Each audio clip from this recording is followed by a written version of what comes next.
essa incapacidade em compreender os limites reais de suas fantasias é vista como um dos principais defeitos de Leonardo. Não obstante, para ser um verdadeiro visionário, é preciso estar disposto a passar dos limites e fracassar algumas vezes. A inovação exige um campo de distorção da realidade. As coisas que ele imaginou para o futuro aconteceram, mesmo que algumas tenham levado séculos. Equipamento de mergulho, máquinas voadoras e helicópteros existem hoje em dia. Bombas de sucção atualmente fazem a drenagem de pântanos. Ao longo da rota de um canal desenhado por Leonardo, agora existe uma estrada importante. Às vezes, a fantasia é o caminho para a realidade.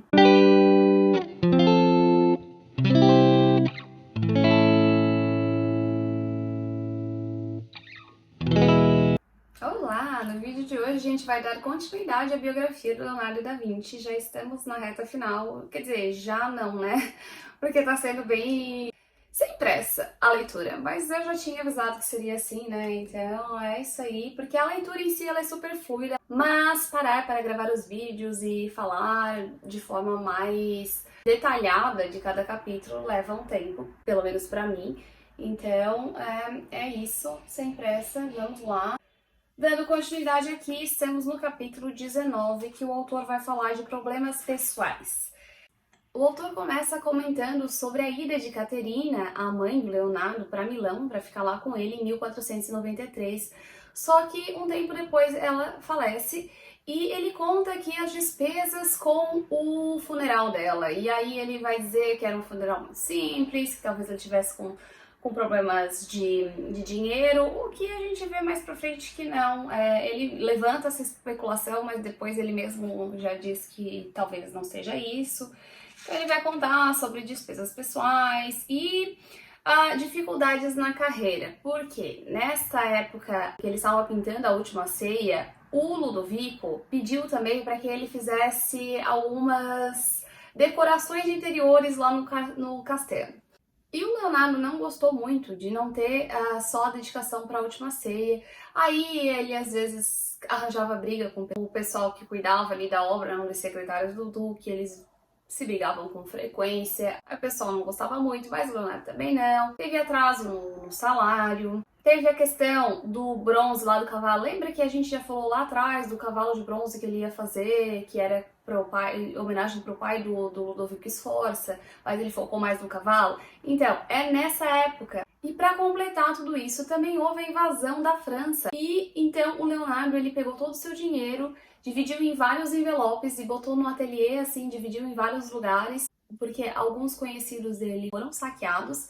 E ele antecipou essa hipótese de levarem todo o seu dinheiro, então ele dividiu em vários, deu um pouquinho para o Salai e o restante então ele distribui. Mas acontece que os franceses acabam poupando o ateliê do Leonardo, ninguém mexe nas coisas dele, inclusive o rei pede para ir ver A Última Ceia e perguntou se não era possível levar ela para a França. O rei e a sua corte acabam fazendo algumas encomendas para o Leonardo. E o Leonardo ainda aproveita para aprender algumas técnicas com o artista que veio da corte francesa. Mesmo com os franceses protegendo Leonardo, ele vai voltar para Firenze. 18 anos após desembarcar em Milão com um alaúde e uma carta para Ludovico louvando os próprios talentos como engenheiro e artista, Leonardo da Vinci estava voltando para sua casa, para Florença.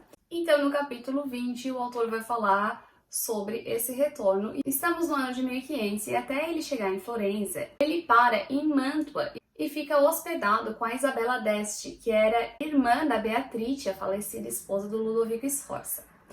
A Isabelle vai incomodar bastante o Leonardo para fazer um retrato dela. E bastante porque começa aqui, nessa hospedagem, mas vai anos à frente ainda.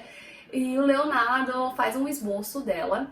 Ela queria que o retrato fosse de perfil, porque era como os nobres posavam na época. Mas o Leonardo não gostava desse tipo de perfil, porque não dá para ver os olhos e aquela profundidade da alma que ele gostava de fazer.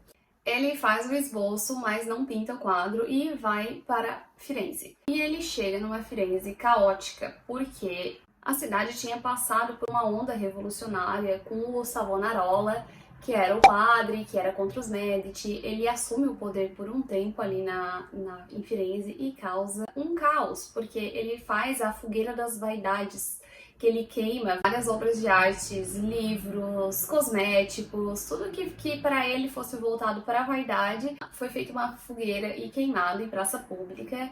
Só que imagina, a cidade estava vindo daquela efervescência toda dos Medici e de repente vem alguém completamente o oposto, virou um caos. Inclusive ele é queimado na fogueira, depois em praça pública também. Nessa época, o Leonardo faz um levantamento dos seus trajes. As roupas de Leonardo eram um pouquinho extravagantes para a época. Ele gostava bastante de chamar a atenção e usava as roupas para isso.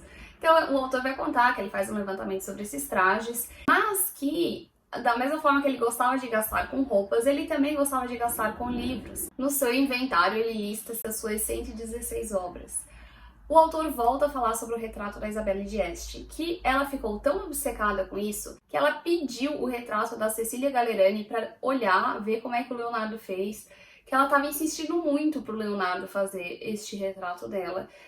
E ela até envolveu um Frei nisso, já que ela não morava em Firenze, né? Ela pediu para ter um intermediário para pedir pro Leonardo não esquecer de fazer o retrato dela. Ela ficou bem insistente mesmo. Chegou ela mesma em Firenze, mas ela não conseguiu falar com o Leonardo. Ela conseguiu falar com o irmão da madrasta do Leonardo, que prometeu que ia falar com ele, que ia conseguir o tal do retrato. Enfim, esse retrato jamais foi pintado, mas ficou o esboço dessa história. Quando a Isabela finalmente viu que o Leonardo não ia pintar o seu retrato, ela resolveu fazer uma encomenda diferente, pedir outra coisa, para ver se assim ela conseguiria uma pintura do Leonardo. E não, nem assim ela conseguiu. Até porque nessa época o Leonardo estava fazendo a Madonna do Fuso, uma encomenda para o secretário do rei, Luís XII, e ele não estava afim de fazer outras coisas, ele estava estudando também e ele não queria pegar o retrato da Isabela. E o Leonardo, quando chegou em Firenze, abriu um ateliê. E esse ateliê era dos mesmos moldes do ateliê do Verrocchio, ou seja, várias pessoas participavam da pintura. E era feita várias cópias, como aprendizado. E dessa obra especificamente, existem dezenas, mais ou menos umas 40. Então existe muito debate entre os especialistas sobre a obra original do Leonardo. Sobre a obra, o autor vai nos contar que, por ter sido entregue à corte francesa e extensamente copiada, Madonna do Fuso acabou se tornando uma das pinturas mais influentes de Leonardo. Então vamos agora para o capítulo 21 falar da obra de Santa Ana. Essa obra é belíssima. Em 2012, o Louvre fez uma exposição especial para celebrar a finalização dos seus 12 anos de restauro e afirmou que ela é a obra-prima de Leonardo. E como diz o autor, quem fala isso é o museu que possui a Mona Lisa, que com certeza é a obra mais visitada do museu. Contextualizando essa obra, então, o Leonardo nessa época vai morar ao lado da Igreja Santíssima Annunziata, onde os monges acolhiam artistas renomados, e essa obra já estava designada para o Filippo Lippi, mas Leonardo quis fazer. O filipino abriu mão dessa comissão e Leonardo então ficou encarregado de fazer essa obra. Existem esboços dessa obra que aparecem de forma diferente da que foi pintada, então o autor vai relatar bastante sobre esses esboços, sobre as possibilidades até chegar nela. E um desses esboços ficou conhecido como o Cartão da Casa de Burlington. O autor não concorda muito com a posição do Louvre. Ele vai dizer sobre a obra que A Virgem e o Menino com Santa Ana é a pintura em painel de Leonardo mais complexa e cheia de camadas. E muitos consideram uma obra-prima à altura de Mona Lisa, talvez até superando-a por ser mais complexa em termos de composição e movimento. Talvez a grandiosidade da pintura, as cores vivas e o movimento narrativo são um deleite para os olhos. No entanto, alguns elementos da obra-prima estão abaixo do que seria considerado perfeitamente satisfatório. Há uma leve artificialidade nas poses. Os corpos parecem se mover de modo pouco natural, com a Virgem Maria estranhamente jogada por cima do colo da mãe. O braço esquerdo de Santa Ana parece levantado de forma desconfortável e o ombro direito de Maria, iluminado pelo sol, é largo demais e muito proeminente. Diante da pintura radiante restaurada no Louvre, sinto grande respeito e admiração, mas não fico embasbacado do mesmo jeito que fico pelas suas obras-primas mais próximas, São João Batista e Mona Lisa. Bom, Não dá para discordar do autor que realmente as poses ficaram um pouco estranhas, mas eu continuo achando que não afeta em nada a beleza da obra. Capítulo 22, pinturas perdidas e achadas. Não é uma tarefa fácil reconhecer as obras até essa época, já que eles não assinavam as obras. E no caso do Leonardo, ele também não deixava nada escrito das encomendas, para quem que ia, quando ia. Então, ter as datas que elas foram feitas e o reconhecimento de autenticidade é bem complicado. O autor traz aqui várias histórias dessas obras, que realmente é uma saga e tanto. Aqui, nesse capítulo, ele vai comentar sobre duas especificamente, que é a Leda e o Cisne e o Salvator Mundi. Sobre a Leda e o Cisne, ele vai dizer que é uma das obras mais cobiçadas de Leonardo. Essa obra é completamente diferente daquilo que Leonardo fazia por se tratar de uma mitologia. A Leda é a mãe da Helena de Troia e o cisne é Zeus em formato de cisne. E ali no retrato eles estão observando o nascimento dos seus 4 filhos e uma dessas seria a Helena. O autor vai contar aqui também que foi uma obra que foram feitas cópias ali no ateliê do Leonardo e que o esboço inicial era bem diferente da pintura que acabou sendo feita. Sobre o Salvator Mundi, essa obra passou a ser comprovada como a do Leonardo só em 2011.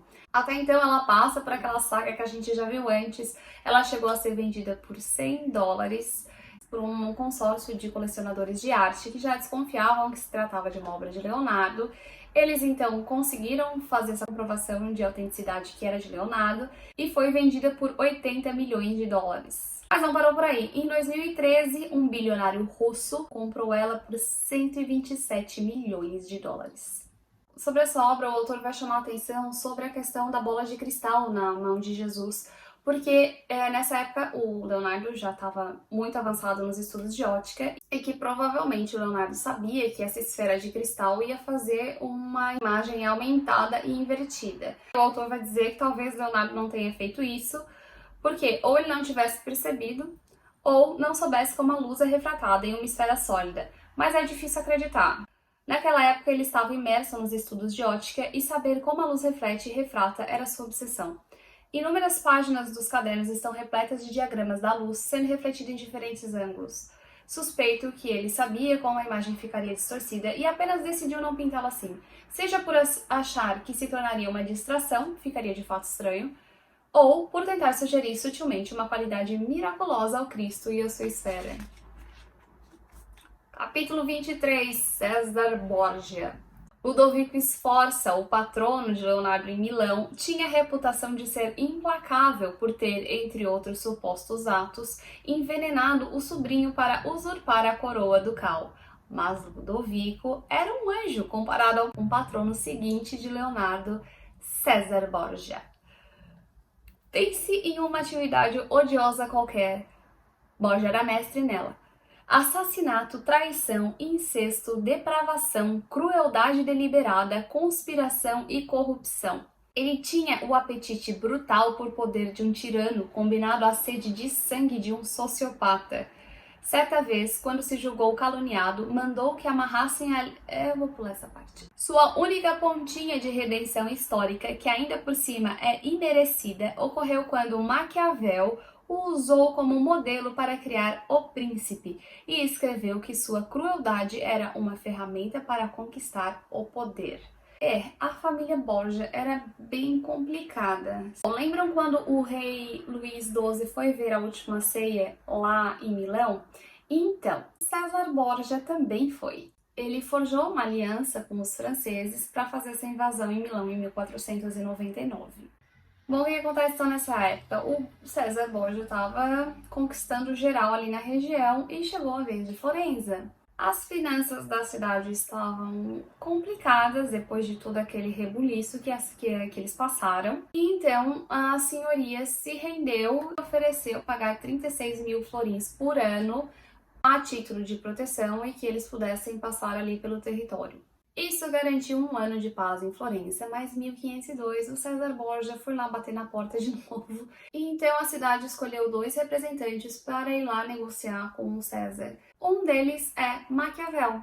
E, muito provavelmente, Leonardo da Vinci entrou neste acordo porque foi solicitado os seus serviços. O Leonardo gostou, e não foi pouco, porque ele iria trabalhar na parte de engenharia militar que ele tanto gostava. Isso, inclusive, é até uma contradição de Leonardo, porque ele odiava as guerras, mas ele amava a engenharia militar. Então, Leonardo passou um bom tempo fazendo um levantamento sobre as fortificações das cidades conquistadas por César Borgia. Ele estudou sobre drenagem de pântano, ele reuniu estudos topográficos. Ele acabou viajando pela península inteira estudando para fazer essa engenharia militar. Aí, o César Borgia, então, pediu um passaporte com privilégios de salvo-conduto com o rei Luís XII. E nesse passaporte estava que ele era engenheiro militar e inventor, e não pintor. Depois eles vão para Imola, onde César Borgia, Leonardo da Vinci e Nicolau Maquiavel passam 3 meses juntos, numa cidade murada, pequeníssima. Imagine a cena, por 3 meses, durante o inverno de 1502 e 1503, como que em um filme de fantasia histórica, 3 das mais fascinantes figuras da Renascença, um filho de um papa violento e sedento por poder, um escritor e diplomata astuto e amoral, e um pintor brilhante querendo se firmar como engenheiro, ficaram enfurnados em uma minúscula cidade murada e fortificada com cerca de 5 quarteirões de largura por 8 de comprimento. E aí, nesse período que Leonardo esteve em Imola, vai fazer um mapa. Esse mapa vai auxiliar muito na questão da engenharia militar. O autor vai falar que ele é uma verdadeira obra de arte, belíssima e inovadora, mas também foi útil do ponto de vista militar. A peça combinava do jeito inimitável de Leonardo arte e ciência. Desenhado com pena e tinta, com aguadas em cores de espreito, o mapa de Imola representou um avanço revolucionário para a cartografia. Aí o autor vai contar como é que ele fez esse levantamento para fazer o mapa, que ele acabou criando novos instrumentos para facilitar as medições, e até o momento em que ele vai, então, abandonar o César Borgia. Leonardo certa vez escreveu: "Poupai-me do conflito e da guerra, essas loucuras imensamente desagradáveis." Mesmo assim, durante 8 meses, ele se colocou por vontade própria a serviço de César Borgia e viajou com seus exércitos. Porque alguém que criara aforismos reprovando o homicídio e era vegetariano por questões morais escolheria trabalhar com o assassino mais brutal de sua época? Em parte, tal decisão reflete o pragmatismo de Leonardo. Em uma terra onde os Medici, os Sforza e os Borgias se digladiavam pelo poder, ele conseguiu adivinhar o momento certo de se afiliar a cada um deles e depois deixá-los. No entanto, há algo mais. Mesmo permanecendo alheio à maioria dos acontecimentos cotidianos, Leonardo parecia atraído pelo poder. Talvez, se Leonardo não tivesse trabalhado para eles, ninguém saberia quem é Leonardo hoje. Capítulo 24, Engenheiro Hidráulico. Aqui o autor vai contar que Pisa tinha se tornado independente e para isso eles queriam desviar o rio Arno para conseguir Pisa de volta. Aí ele vai falar também da drenagem dos pântanos de Piombino. À primeira vista, o plano pode parecer estar além de seu tênue limite entre realidade e fantasia. Mas, como em muitas de suas fantasias, a ideia principal era boa, estava apenas muito à frente de seu tempo. Embora a proposta tenha se mostrado impraticável, a teoria estava correta. Para finalizar, de forma geral, essa incapacidade em compreender os limites reais de suas fantasias é vista como um dos principais defeitos de Leonardo. Não obstante, para ser um verdadeiro visionário, é preciso estar disposto a passar dos limites e fracassar algumas vezes. A inovação exige um campo de distorção da realidade. As coisas que ele imaginou para o futuro aconteceram, mesmo que algumas tenham levado séculos. Equipamento de mergulho, máquinas voadoras e helicópteros existem hoje em dia. Bombas de sucção atualmente fazem a drenagem de pântanos. Ao longo da rota de um canal desenhado por Leonardo, agora existe uma estrada importante. Às vezes, a fantasia é o caminho para a realidade. Bom, estamos a 8 capítulos de finalizar o livro. A minha intenção era ir até o final do período dele em Firenze, quando ele volta para Milão, mas o próximo assunto é a rivalidade dele com Michelangelo, 5 pontos bem importantes para o Renascimento, então eu acho que vamos deixar para um próximo vídeo. Então, já sabem, se inscreve aqui no canal, ativa as notificações para não perder os próximos capítulos da vida de Leonardo da Vinci.